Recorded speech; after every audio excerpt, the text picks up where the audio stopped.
Hello प्यारे student, कैसे हैं आप लोग। उम्मीद करता हूँ सभी प्यारे स्टूडेंट अच्छे होंगे। तो फाइनली स्टूडेंट्स, बात करेंगे अपन इस वीडियो में आपके कक्षा 10वीं अर्धवार्षिक परीक्षा 2025-26 class 10th half yearly examination 2025-26 subject अपनी यहाँ पे हिंदी। तो हिंदी सब्जेक्ट का जो क्वेश्चन पेपर है उसका संपूर्ण सॉल्यूशन अपन यहाँ पे कवर करने वाले हैं स्टूडेंट्स। तो वीडियो को स्टार्ट से लेकर आखिरी एंड तक कंप्लीट देखना है। और ये आपका लास्ट एग्जाम है, ठीक है। इसके बाद में आपके एग्जाम जो वो कंप्लीट हो चुके हैं।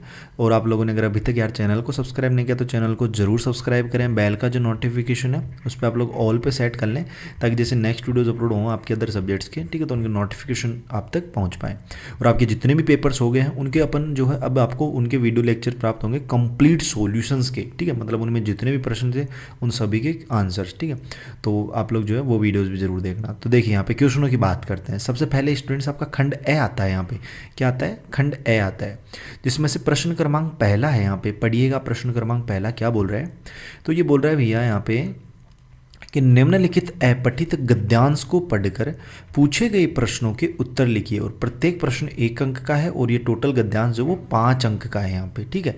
तो ये सबसे मतलब पेपर में अगर सबसे सरल प्रश्नों की बात करें, हिंदी और इंग्लिश 2 सब्जेक्ट होते हैं, हिंदी और इंग्लिश, ठीक है। दोनों सब्जेक्ट्स में जो आपके गद्यांश वाले, जैसे इंग्लिश में तो पैसेज आ गए और इसमें गद्यांश आ गए, ये प्रश्न सबसे सरल होते हैं, ठीक है। तो इनमें नंबर आप इजीली ला सकते हो। जैसे ये 5 नंबर का है तो इसमें 5 नंबर तो सभी स्टूडेंट्स के ये मान लीजिए पक्के हैं यहाँ पे, ठीक है। देखिएगा, अपन पढ़ते हैं इसको कि प्राचीन काल में भारतीय नारी का स्वरूप समादरणीय रहा है। यहाँ पहले नारी को लक्ष्मी, सरस्वती और दुर्गा का रूप माना जाता था। जिस प्रकार लक्ष्मी धन की, सरस्वती विद्या की और दुर्गा शक्ति की अधिष्ठात्री देवी है, उसी प्रकार नारी को इन तीनों के देवित्व के रूप से मंडित माना जाता था, ठीक है। परंतु परवर्ती काल में नारी का गौरव कम होने लगा था, ठीक है। उसे भोग विलास की वस्तु माना गया। मध्यकाल में विशेषकर मुगलों के आगमन से अनेक अनैतिक दुराचारों के प्रसार से नारी का जीवन शोषण, उत्पीड़न एवं व्यथा से ग्रस्त बनता चला गया। परंतु वर्तमान काल में ज्ञान, विज्ञान और स्त्री शिक्षा का प्रसार होने से नारी चेतना शोषण, उत्पीड़न के विरुद्ध जागृत हो गई, ठीक है। तो इस तरीके से गद्यांश स्टूडेंट्स, इसके प्रश्न देखना कि नारी को किस देवी के रूप में माना जाता था। तो यहाँ पे देखो अपन ने पढ़ा है इसको, ठीक है, कि यहाँ पहले तो नारी को लक्ष्मी के रूप में, ठीक है, फिर यहाँ पे सरस्वती के रूप में और फिर दुर्गा के रूप में। तो यहाँ पे देखो लक्ष्मी के रूप में माना जाता है, दुर्गा के रूप में, ये दुर्ग नहीं है दुर्गा है, ठीक है, फिर सरस्वती के रूप में और उपरोक्त सभी। तो गह वाला जो ऑप्शन है ना इसका, वो आपका इसका राइट रहेगा, ठीक है। मतलब आप गद्यांश को पढ़ोगे तो इन सभी प्रश्नों के उत्तर आपको गद्यांश में ही मिल जाएंगे, ठीक है। किस काल में नारी का गौरव कम होने लगा था? तो ये देखो अभी लाइन अपन ने पढ़ी थी, ठीक है, लेकिन सरस्वती अधिष्ठात्री है, देखो यहाँ से आई थी कि परंतु परवर्ती काल में नारी का, ठीक है, परवर्ती काल में नारी का गौरव कम होने लगा। तो यहाँ पे कौन सा काल आ जाएगा? तो यहाँ पे मध्यकाल या परवर्ती काल, ख वाला जो ऑप्शन है ना, ये आपको इसमें राइट करना है स्टूडेंट्स, ठीक है। तो देख लो कितने सरल प्रश्न है और इसी तरीके से आपके गद्यांश में से ही मिल जाए। मध्यकाल में किसके आगमन से कुप्रथाओं, रूढ़ियों का प्रसार हुआ? तो वो मुगलों के आगमन से, ठीक है, क वाला ऑप्शन था इसमें, ठीक है। और यहाँ पे अपन देख, तो अब नेक्स्ट प्रश्न आपको दिखाते हैं। देखो नेक्स्ट प्रश्न क्या है आपका, प्रश्न क्रमांक 2 कि निम्नलिखित अपठित पद्यांश को ध्यानपूर्वक पढ़कर पूछे गए प्रश्नों के उत्तर लिखिए। इस बार क्या है? इस बार पद्यांश है, मतलब एक प्रश्न आपका गद्यांश का है, फिर आपका एक पद्यांश आ गया। और ये भी देखो प्रत्येक प्रश्न 1 अंक का है इसमें, और यहाँ पे टोटल अंक इसका कितना है? 5 अंक है। मतलब ये भी कितने अंक का प्रश्न है स्टूडेंट्स? 5 अंक का प्रश्न है। तो 5 तो गद्यांश में हो गए प्लस 5 पद्यांश के हो गए, 10 नंबर तो आपको वैसे इजीली मिल गए, ठीक है। ये तो किसी स्टूडेंट के नहीं कटेंगे। देखिएगा अपन इसको पढ़ते हैं, यहाँ पे पढ़ सकते हो आप लोग कि दिवसावसान का समय है, मेघ में आसमान से उतर रही वह संध्या सुंदरी परी सी धीरे धीरे धीरे, ठीक है। तिरमिंद्रांचल में चंचलता का नहीं कहीं आभास, मधुर मधुर है दोनों उसके अधर, किंतु जरा गंभीर नहीं उनके उनमें हास विलास, ठीक है। हंसता है तो वो केवल तारा एक, ठीक है, गूंथा हुआ उन घुंघराले काले बालों से हृदय राज्य की रानी का वह करता है अभिषेक, ठीक है। इस तरीके से ही है। अब देखना प्रस्तुत काव्यांश में किस समय का वर्णन हो रहा है वो आपको इसमें बताना है। संध्या सुंदरी किसके समान प्रतीत हो रही है?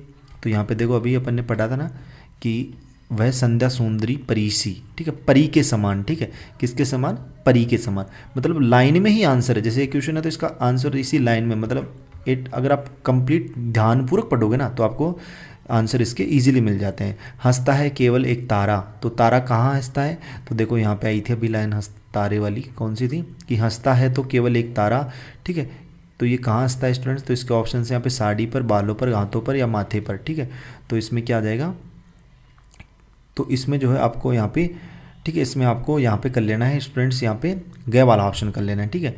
फिर देखो यहाँ पे संध्या सुंदरी कहाँ से उतर रही है, ठीक है, ये आपको मेघ में आसमान से, ठीक है, गए वाला ऑप्शन हो जाएगा।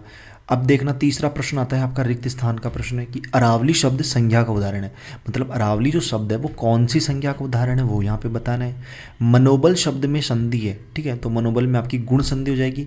त्रिनेत्र में समास है तो त्रिनेत्र, तो इसमें आपका द्विगु समास हो जाएगा, क्योंकि त्रि यानी 3 नेत्र, ठीक है, यानी कि संख्यावाची आ गया, तो जहाँ भी संख्यावाची हो वहाँ पे, है ना।